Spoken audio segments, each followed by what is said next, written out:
Un sì convinto perché finalmente questo paese abbia le riforme che attende da tempo. È quello ribadito con forza da Graziano Del Rio durante l'incontro promosso al Centro Culturale Santa Maria delle Grazie di Via Poerio a Mestre. Intervistato dal direttore di Rete Veneta Luigi Bacialli, il ministro delle Infrastrutture e dei Trasporti ha partecipato a Le ragioni del sì assieme al segretario del Partito Democratico Metropolitano di Venezia Gigliola Scattolin e all'onorevole Adriana Vigneri in rappresentanza dei comitati per il sì. Tanti anche gli esponenti politici di primo piano presenti in platea, dalla capogruppo in regione del PD Alessandra Moretti all'onorevole Roger De Menec fino al capogruppo in comune Andrea Ferrazzi. Rispondendo alle domande del direttore Luigi Bacialli, Del Rio ha esaltato soprattutto il superamento del bicameralismo perfetto con la trasformazione del Senato in una sorta di Senato delle regioni o delle autonomie. Via i senatori, a farsi sentire a Roma saranno sindaci e consiglieri regionali, una riforma che dà maggiore potere ai territori, ha detto il ministro, smentendo la propaganda del no al referendum.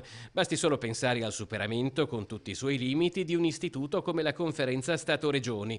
Grazie al nuovo Senato, secondo Del Rio, i rappresentanti locali avrebbero viceversa l'occasione di poter incidere direttamente e con maggiore efficacia sulla politica dei territori che rappresentano.